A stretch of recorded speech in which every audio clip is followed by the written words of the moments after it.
আমি এটা কথাই স্পষ্ট ভাষাৰে ক'ব বিচাৰিছোঁ যে এই যি মাদানী নামৰ যিটো এই ধূৰ্ত শিয়ালটো যোৱাকালি আমি সংবাদ মাধ্যমৰ যোগেদি দেখিছোঁ যে ই গোৱালপাৰাত ঘূৰি ফুৰি আছে। AUDFৰ যি বদৰুদ্দিন আজমল তাক লৈ আহিছে বুলি আমি গম পাইছোঁ। গতিকে বদৰুদ্দিন আজমল ইতিমধ্যে অসমৰ জনগণে তাক শূন্য কৰি পেলালে, তথাপিও তাৰ লাজ নাই। আৰু এই যি ধূৰ্ত এই শিয়ালটো তাৰো লাজ নাই। ইতিমধ্যে আমি তাক ইমান তীব্ৰ ভাষাৰে তাক গালি গালাজ কৰাৰ লগতে তাক কৈছে তাক বাংলাদেশত মুখ্যমন্ত্ৰী ডাঙৰীয়া কৈছে আল্টিমেটলি যে আমি তাক বাংলাদেশত প্ৰয়োজন হ'লে তাকো থৈ আহিব। আমিও কৈছোঁ যে সি বাংলাদেশী ৰক্ষণাবেক্ষণ যি দি আছে, গতিকে তাৰ নিচিনা এটা মানুহক আমি বাংলাদেশত পঠিয়াই দিয়াটো আমি বিচাৰিছিলোঁ। গতিকে অতি আমি দেখিলোঁ যে যোৱাকালি সি আহিছে, আজি দেখিছোঁ যে সি এই ধূৰ্ত প্ৰেছ মিট দি আছে।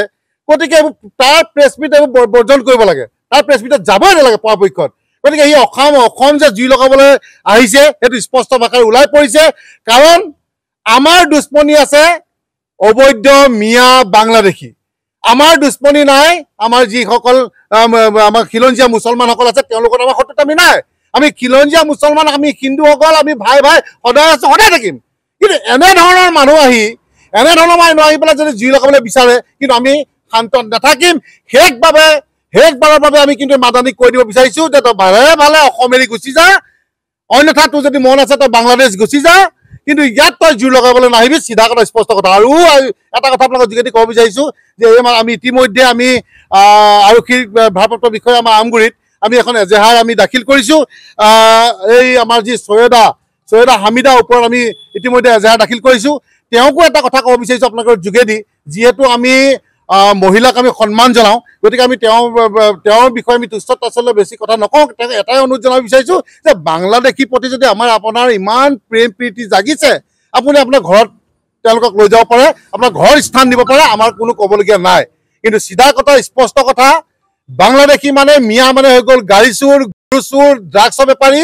গতিকে এইবিলাকৰ লগত কম্প্ৰমাইজ নকৰোঁ আৰু নহ'ব। চিধা কথা, স্পষ্ট কথা। আৰু আমি এটা কথা ক'ব বিচাৰিছোঁ যে আজি আমগুৰিৰ পৰা আমি শান্তত আছিলোঁ যে আমি যি উজনি অসমৰ পৰা যি মিয়া খেদা যি আন্দোলন আমি আৰম্ভ কৰিছিলোঁ, আমি স্থগিত ৰাখিছিলোঁ। কিন্তু পুনৰ এই মাদানী বোলাটো আহি পেলাই কিন্তু আমাক জগাই তুলিলে। গতিকে আমি এটা কথা কৈছোঁ যে প্ৰত্যেকটো ইটা ভাটা আমি আজি ঘূৰিছোঁ, প্ৰত্যেকটো ইণ্ডাষ্ট্ৰীয়ে কওক, ঘৰ বনাই কওক, সকলোকে আমি এটা কথা ক'ব বিচাৰিছোঁ যে কোনো ধৰণৰ মিয়া যাতে আপোনালোকে নলগায়। আমি কিন্তু হয় খবৰ সকিয়ানি দিছোঁ, অন্যথা কিন্তু আপোনালোকৰ ভাতা চাতা আমি বন্ধ কৰিবলৈ আমি বাধ্য হৈ যাম। চিধা কথা, স্পষ্ট কথা।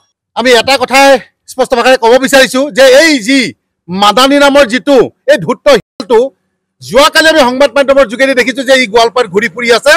AUDFৰ যি বদৰুদ্দিন আজমল তাক লৈ আহিছে বুলি আমি গম পাইছোঁ। গতিকে বদৰুদ্দিন আজমল ইতিমধ্যে অসমৰ জনগণে তাক শূন্য কৰি পেলালে, তথাপিও তাৰ লাজ নাই। আৰু এই যি ধূৰ্ত এই শিয়ালটো তাৰো লাজ নাই। ইতিমধ্যে আমি তাক ইমান তীব্ৰ ভাষাৰে তাক গালি গালাজ কৰাৰ লগতে তাক কৈছে তাক বাংলাদেশত মুখ্যমন্ত্ৰী ডাঙৰীয়া কৈছে আল্টিমেটলি যে আমি তাক বাংলাদেশত প্ৰয়োজন হ'লে তাকো থৈ আহিব। আমিও কৈছোঁ যে সি বাংলাদেশী ৰক্ষণাবেক্ষণ যি দি আছে, গতিকে তাৰ নিচিনা এটা মানুহক আমি বাংলাদেশত পঠিয়াই দিয়াটো আমি বিচাৰিছিলোঁ। গতিকে আমি দেখিলোঁ যে যোৱাকালি সি আহিছে, আজি দেখিছোঁ যে সি এই ধূৰ্ত প্ৰেছ মিট দি আছে। গতিকে তাৰ প্ৰেছ মিট এইবোৰ বৰ্জন কৰিব লাগে, তাৰ প্ৰেছ মিটত যাবই নালাগে পৰাপক্ষত।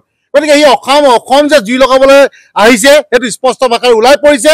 কাৰণ আমাৰ দুশ্মনী আছে অবৈধ মিয়া বাংলাদেশী, আমাৰ দুশ্মনী নাই আমাৰ যিসকল আমাৰ খিলঞ্জীয়া মুছলমানসকল আছে তেওঁলোকৰ আমাৰ শত্ৰুতা আমি নাই। আমি খিলঞ্জীয়া মুছলমান, আমি হিন্দুসকল, আমি ভাই সদায় আছোঁ, সদায় থাকিম। কিন্তু এনেধৰণৰ মানুহ আহি পেলাই যদি জুই লগাবলৈ বিচাৰে কিন্তু আমি শান্ত নাথাকিম। শেষবাৰৰ বাবে আমি কিন্তু মাদানীক কৈ দিব বিচাৰিছোঁ যে তই ভালে অসম এৰি গুচি যা, অন্যথা তোৰ যদি মন আছে তই বাংলাদেশ গুচি যা, কিন্তু ইয়াত তই জুই লগাবলৈ নাহিবি। চিধা কথা, স্পষ্ট কথা। আৰু এটা কথা আপোনালোকৰ যোগেদি ক'ব বিচাৰিছোঁ যে আমি ইতিমধ্যে আমি আৰক্ষীৰ ভাৰপ্ৰাপ্ত বিষয়া আমাৰ আমগুৰিত আমি এখন এজেহাৰ আমি দাখিল কৰিছোঁ। এই আমাৰ যি চৈয়দা হামিদা ওপৰত আমি ইতিমধ্যে এজেহাৰ দাখিল কৰিছোঁ। তেওঁকো এটা কথা ক'ব বিচাৰিছোঁ আপোনালোকৰ যোগেদি, যিহেতু আমি মহিলাক আমি সন্মান জনাওঁ, গতিকে আমি তেওঁৰ বিষয়ে আমি তুচ্ছ তাচ্ছিল্য বেছি কথা নকওঁ। তেওঁক এটাই অনুৰোধ জনাব বিচাৰিছোঁ যে বাংলাদেশীৰ প্ৰতি যদি আপোনাৰ ইমান প্ৰেম প্ৰীতি জাগিছে, আপুনি আপোনাৰ ঘৰত তেওঁলোকক লৈ যাব পাৰে, আপোনাৰ ঘৰত স্থান দিব পাৰে, আমাৰ কোনো ক'বলগীয়া নাই। কিন্তু চিধা কথা, স্পষ্ট কথা, বাংলাদেশী মানে মিয়া মানে হৈ গ'ল গাড়ী চোৰ, গৰু চোৰ, ড্ৰাগছৰ বেপাৰী। গতিকে এইবিলাকৰ লগত কম্প্ৰমাইজ নকৰোঁ আৰু নহ'ব। চিধা কথা, স্পষ্ট কথা। আৰু আমি এটা কথা ক'ব বিচাৰিছোঁ যে আজি আমগুৰিৰ পৰা আমি শান্তত আছিলোঁ। আমি কিন্তু হাতত আছিলোঁ যে আমি যি উজনি অসমৰ পৰা যি মিয়া খেদা যি আন্দোলন আমি আৰম্ভ কৰিছিলোঁ আমি স্থগিত ৰাখিছিলোঁ কিন্তু পুনৰ এই মাদানী বোলাটো আহি পেলাই কিন্তু আমাক জগাই তুলিলে গতিকে আমি এটা কথা কৈছোঁ যে প্ৰত্যেকটো ইটা ভাটা আমি আজি ঘূৰিছোঁ প্ৰত্যেকটো ইণ্ডাষ্ট্ৰীয়ে কওক ঘৰ বনাই কওক সকলোকে আমি এটা কথা ক'ব বিচাৰিছোঁ যে কোনো ধৰণৰ মিয়া যাতে আপোনালোকে নলগায় আমি কিন্তু হয় খবৰ সকিয়নি দিছোঁ অন্যথা কিন্তু আপোনালোকৰ ভাটা চাটা আমি বন্ধ কৰিবলৈ আমি বাধ্য হৈ যাম চিধা কথা স্পষ্ট কথা